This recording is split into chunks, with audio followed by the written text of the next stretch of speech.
Student कैसे हैं आप लोग। हम लोगों का चैप्टर नंबर 2 चल रहा था, मात्रक एवं मापन।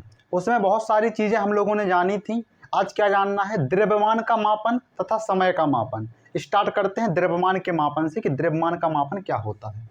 पहली हेडिंग क्या है हम लोगों की, द्रव्यमान का मापन। तो द्रव्यमान का मापन क्या होता है, इसके पहले जानने के लिए हमें द्रव्यमान जानना होगा कि द्रव्यमान क्या होता है। क्या जानना होगा, द्रव्यमान।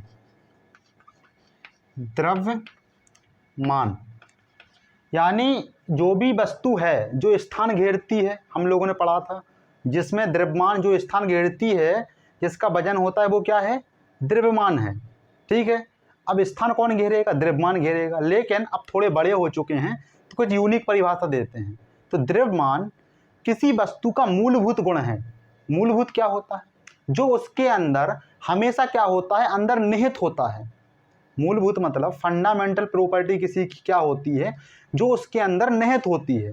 जैसे कोई व्यक्ति गुस्सा करता है, वो उसका फंडामेंटल प्रॉपर्टी है उसकी। क्यों, क्योंकि वो उसके अंदर निहित है, उसकी खुद की प्रॉपर्टी है। तो ये क्या है, उसकी मूलभूत उसका गुण है। ठीक है, जैसे अगर कोई व्यक्ति काला है तो वो क्या है, उसका मूलभूत गुण है, क्योंकि वो काला है, वो उसके अंदर है, वो उसको बदल नहीं सकता है। ठीक है, वो उसको क्या नहीं कर सकता है, बदल नहीं सकता है। ऐसी प्रॉपर्टी जिसको वो पदार्थ क्या ना कर पाए, बदल ना सके, वो उसकी क्या होती है, मूलभूत प्रॉपर्टी होती है। तो अगर किसी वस्तु का द्रव्यमान है तो वो उसका क्या है, द्रव्यमान हमेशा रहेगा।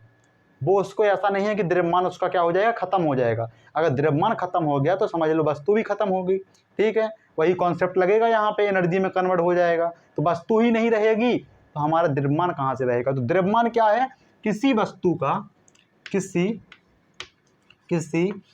वस्तु का मूलभूत गुण है। क्या है, मूलभूत गुण है। लेकिन अगर गुण है तो वह गुण है क्या। जैसे हमने कहा किसी व्यक्ति के अंदर कोई गुस्सा है तो वो गुस्सा क्या है, उसका गुण है। लेकिन यहाँ गुस्सा उस गुण का नाम आ गया, तो यहाँ पे क्या नाम है, जो गुण है वो क्या दर्शाता है, किसी वस्तु का मूलभूत गुण है जो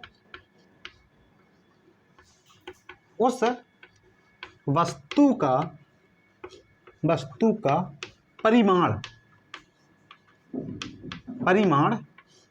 व्यक्त करता है या दर्शाता है, व्यक्त करता है। ठीक है, वस्तु की जगह राशि भी लिख सकते हैं कि द्रव्यमान क्या है, वह राशि है जो किसी वस्तु का क्या करती है, मूलभूत गुण प्रदर्शित करती है, तथा वह क्या है, उस वस्तु का परिमाण, उसकी कितनी क्वांटिटी है, कितनी मात्रा है। किसी वस्तु में द्रव्यमान ज़्यादा है यानी वो क्या है, उसकी मात्रा ज़्यादा है। किसी वस्तु में द्रव्यमान कम है यानी उसकी मात्रा क्या है, कम है।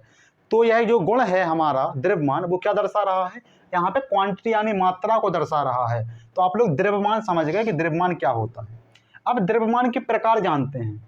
ठीक है, द्रव्यमान के प्रकार हम लोग मापन के अनुसार जानेंगे। किस प्रकार से हम लोग जानेंगे, तो पहला हमारा आता है जड़त्वीय द्रव्यमान। क्या आता है, पहले जानते हैं द्रव्यमान को मापते किस में है, किस में मापते हैं। इसका ऐसा ही मात्रक क्या है, किलोग्राम है। किलोग्राम है, जिसको हम लोग केजी से प्रदर्शित करते हैं। ठीक है, वही सारे सफिक्स यहाँ पे लगेंगे। 1 ग्राम बराबर, 1 किलोग्राम बराबर क्या होता है, 1 किलोग्राम बराबर 1000 ग्राम। यही आप लोग यहाँ पे ज़्यादातर उपयोगी है आपका। किलोग्राम में इसको मापेंगे तथा क्या होगा। अब इसकी जो मुख्य, जो हमारी सबसे बड़ी जो मापन है, जो यंत्र है मापक का, हमने कहा था कि इसको किलोग्राम में माप रहे हैं तो किलोग्राम में ऐसे ही माप लेंगे। उसकी एक सिस्टम होगा, एक विधि होगी जिसमें हम क्या करेंगे, द्रव्यमान को मापेंगे। तो यहाँ पे जो मापक यंत्र है, क्या है, मापक यंत्र वो क्या है, यहाँ पे तुला है। तुला, जिसे हम लोग तराजू भी बोलते हैं। क्या है, तराजू भी बोलते हैं। क्या है, तुला है, तराजू। अब टेक्नोलॉजी विकसित हुई तो बहुत प्रकार की तुलाएं बाजार में आ गई। ठीक है, क्या है, बहुत प्रकार की तराजू बाजार में आ चुकी हैं। तो आप लोगों को इतना जानना है कि तराजू में हम लोग क्या करेंगे, द्रव्यमान को तौलेंगे। ठीक है, आप लोग द्रव्यमान जान गए। अब आते हैं द्रव्यमान के प्रकार के बारे में। द्रव्यमान के प्रकार क्या क्या होते हैं।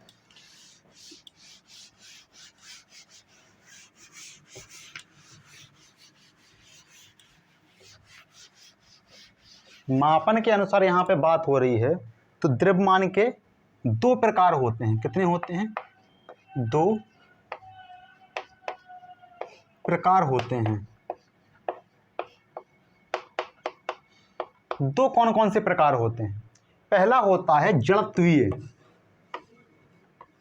जड़त्वीय द्रव्यमान, द्रव्यमान। और दूसरा कौन सा होता है?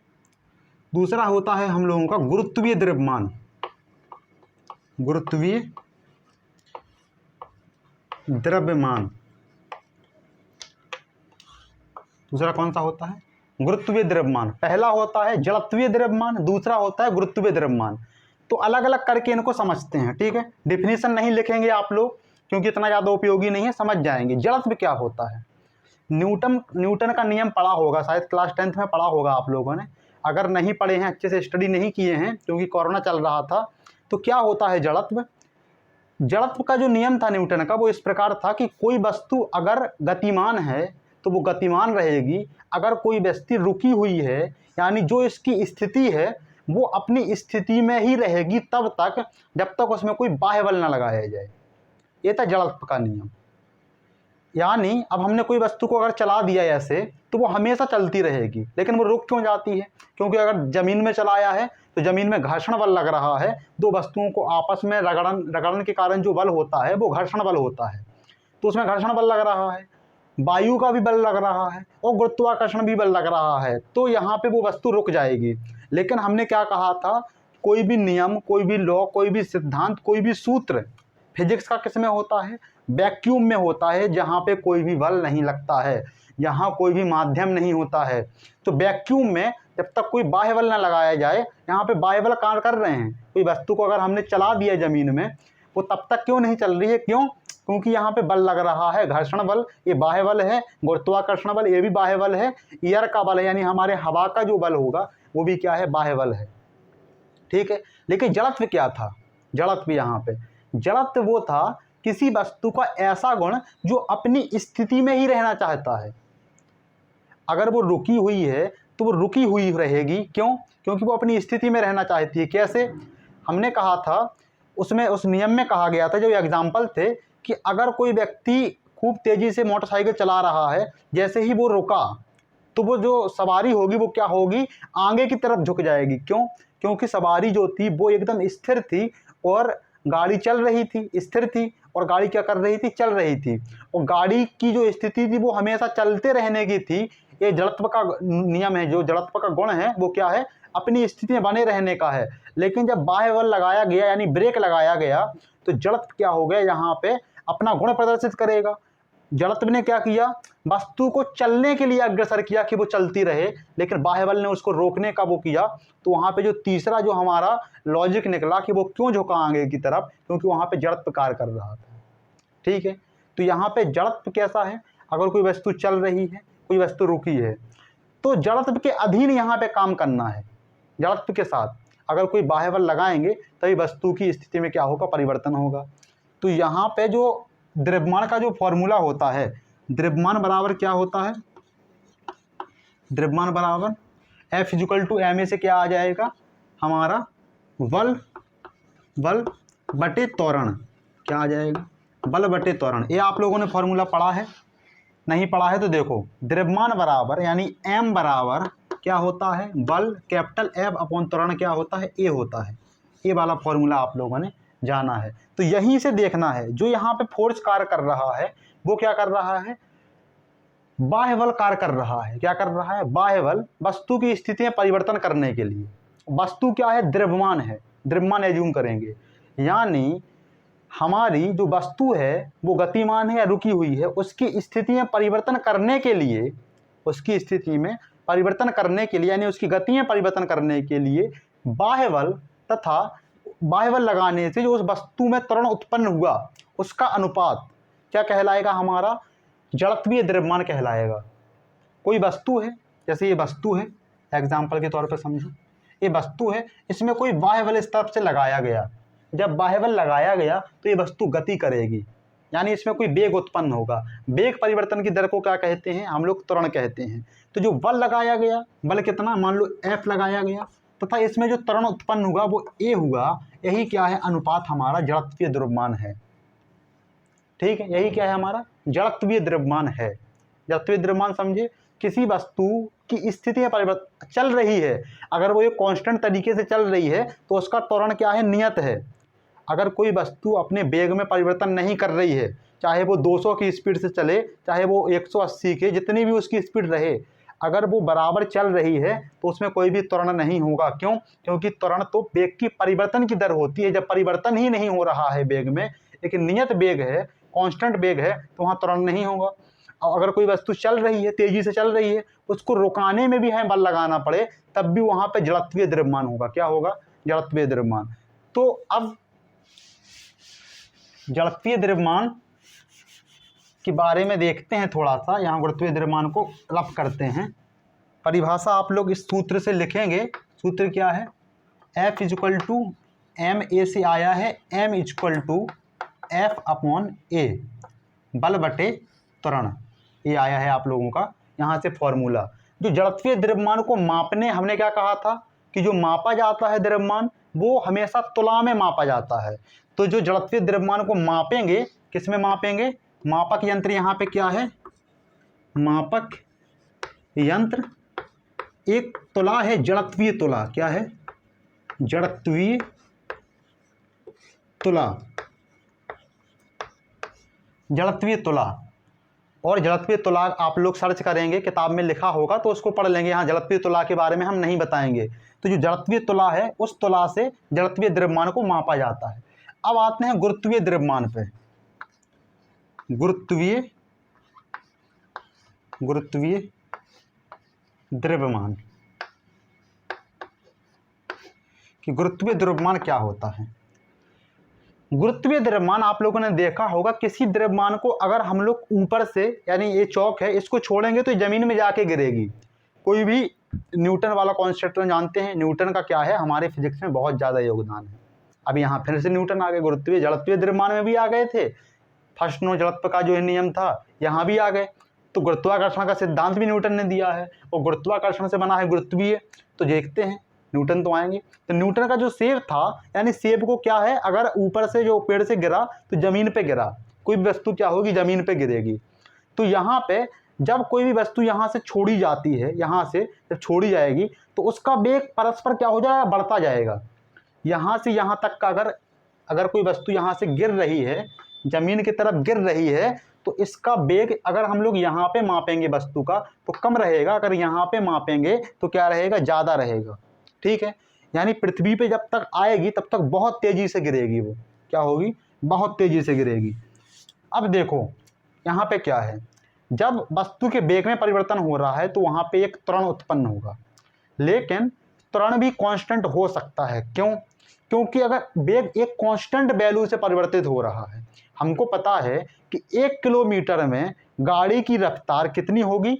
1 किलोमीटर में 10 किलोमीटर प्रति घंटा से चल रही है, तो अगले किलोमीटर में 20 किलोमीटर प्रति घंटा की रफ्तार से होगी, अगले किलोमीटर में 30 किलोमीटर प्रति घंटा की रफ्तार से होगी। यानी जो वेग भी बढ़ रहा है वो एक कांस्टेंट वैल्यू से बढ़ रहा है। तो यहाँ पे गुरुत्वीय त्वरण आएगा, और गुरुत्वीय त्वरण क्या होता है? स्मॉल g होता है। गुरुत्वीय त्वरण क्या होता है? गुरुत्वीय त्वरण एक कांस्टेंट होता है, जिसका मान होता है, जिसको हम लोग स्मॉल g से लिखते हैं।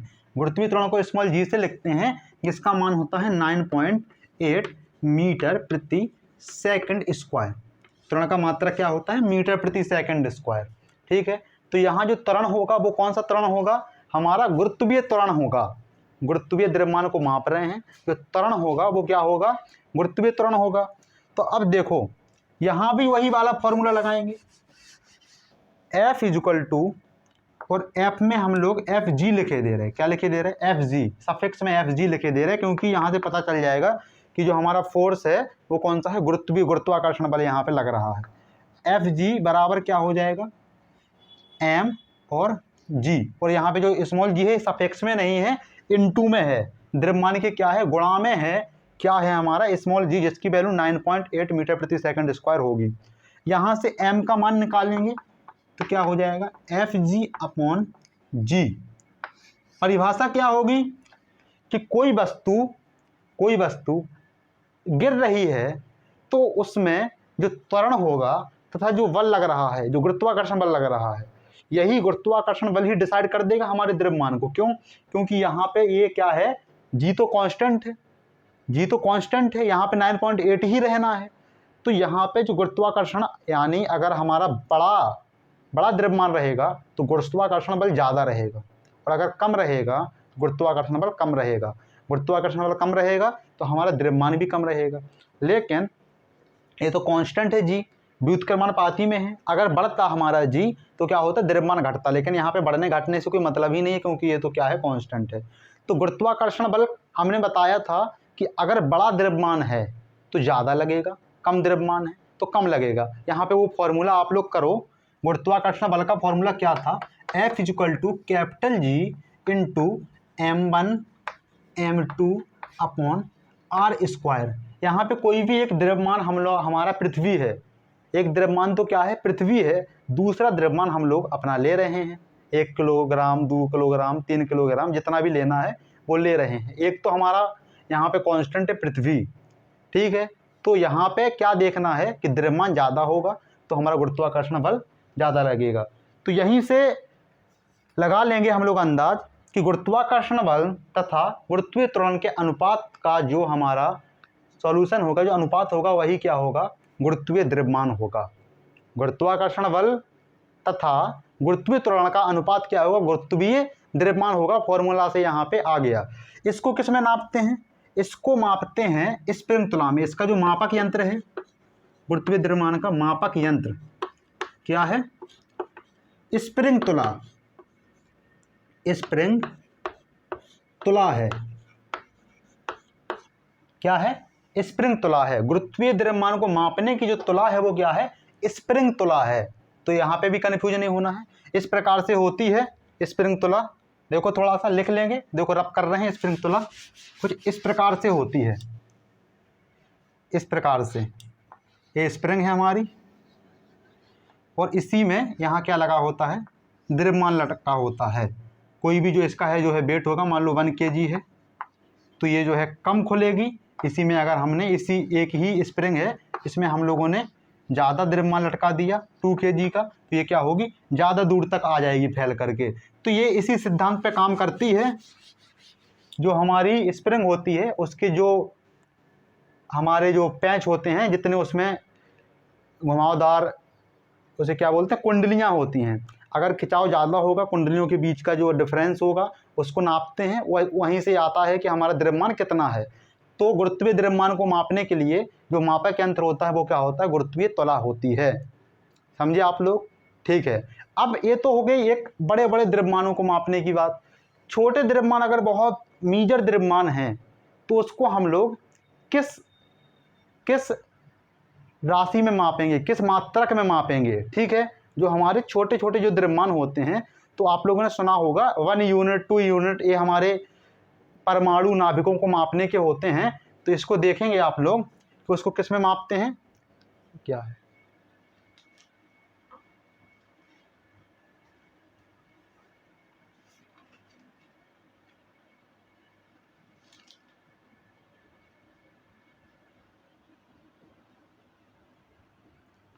देखो ठीक है, सही है।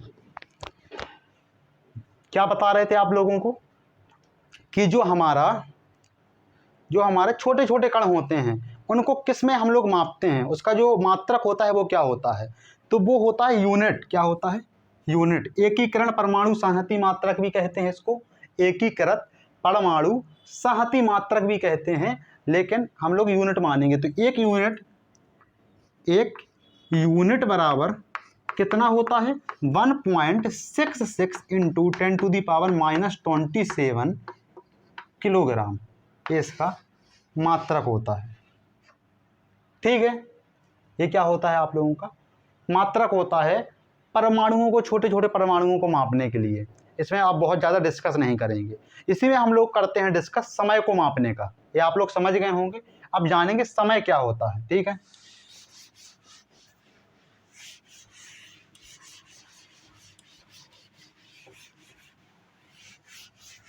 समय का मापन आप लोगों को सीखना है। किसका मापन? समय का मापन। समय का मापन छोटा सा टॉपिक है। समय क्या होता है? समय एक बिंदु से दूसरे बिंदु तक जाने का अंतराल होता है। कोई बिंदु ए है, इससे हम बिंदु बी तक गए, जो इसका जो इंटरवल है, जो अंतराल है, यही क्या है? हमारा समय है। समय है। अंतराल को इंग्लिश में क्या बोलते हैं? इंटरवल है। ठीक है, तो समय जब हम लोगों ने मापा होगा, समय नहीं पता होगा, इसका नामकरण यहीं से आया है। तो आप लोग समय की परिभाषा लिखना चाहें तो लिख सकते हैं कि एक बिंदु से दूसरे बिंदु तक जाने का जो अंतराल होता है वो क्या होता है? समय होता है। समय एक भौतिक राशि है जिसके बीतने से, जिसके गुजरने से घटनाएं हमारी घटित होती हैं। अगर समय गुजरेगा तभी हमारी क्या होगी? घटनाएं भी क्या होंगी? घटित होंगी। तो आप लोग समझ जाएंगे कि समय जो है जब बीतेगा तभी हमारी घटनाएं भी घटित होंगी। इस बात के बारे में जानो। अब आते हैं, समय को मापते किस में हैं? सभी लोग जानते हैं, घड़ी में मापते हैं। किस में मापते हैं? घड़ी, जिसे हम लोग वॉच भी बोलते हैं। ठीक है, घड़ी में मापते हैं। तो घड़ियों के प्रकार के बारे में ही इसमें जानना है। तो पहली होती है हम लोगों की सौर घड़ी। सौर घड़ी, सौर का मतलब जानते हैं सन, सन वॉच भी इसे बोलते हैं। सूरज के द्वारा जो हम लोगों को मापने के लिए, सूरज के अनुसार इसमें सिद्धांत पे कार्य करता है। सूरज एक जगह से दूसरी जगह जा रहा है, उसी के आधार पे हमारी सौर घड़ी काम करेगी। यानी क्या कहेंगे? सूर्य के दिशा निर्देश पे कार्य करती है। ये सूर्य के दिशा निर्देश पर आधारित है।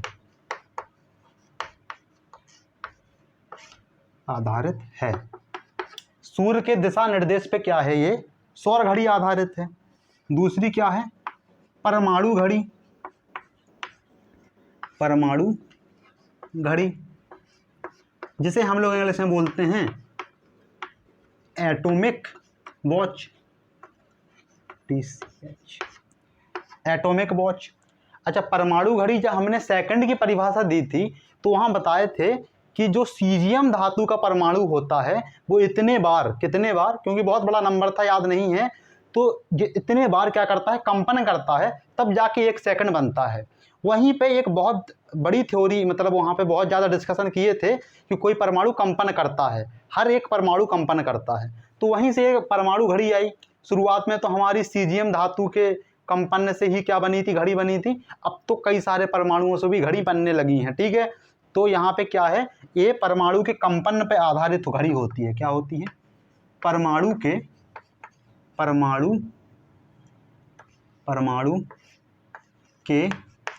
कंपन पर आधारित। किस पर?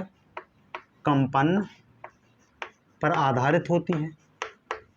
आधारित होती है। कंपन पर आधारित होती है परमाणु घड़ी। इसके बाद सबसे इंपॉर्टेंट जो घड़ी है, जो आज की डेट में हम लोग ज़्यादातर यूज करते हैं, वो क्या होती है? क्वार्ट्ज घड़ी होती है। क्या होती है? क्वार्ट्ज घड़ी। क्वार्ट्ज घड़ी,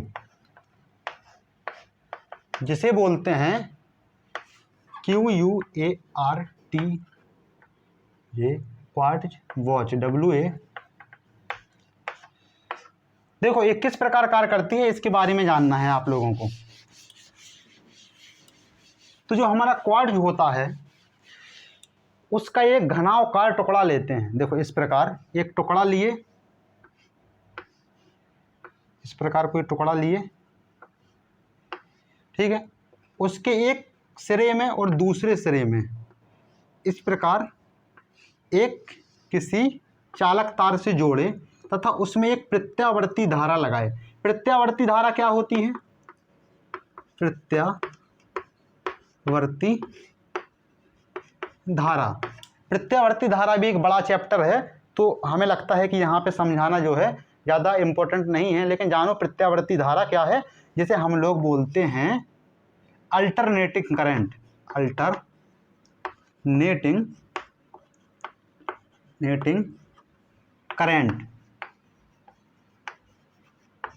अल्टरनेटिंग करंट बोलते हैं, ठीक है। तो प्रत्यावर्ती धारा जब इसमें हम लोग प्रभावित कराते हैं तो ये जो क्वार्ट्ज है वो कंपन करने लगता है। क्वार्ट्ज क्या है? कंपन करने लगता है। अभी धातु का छोटा सा टुकड़ा है, इतना बड़ा नहीं होता है, छोटे से टुकड़े में चालक तार से जोड़े, उसमें प्रत्यावर्ती धारा कराए तो क्या होगा, ये कंपन करता है।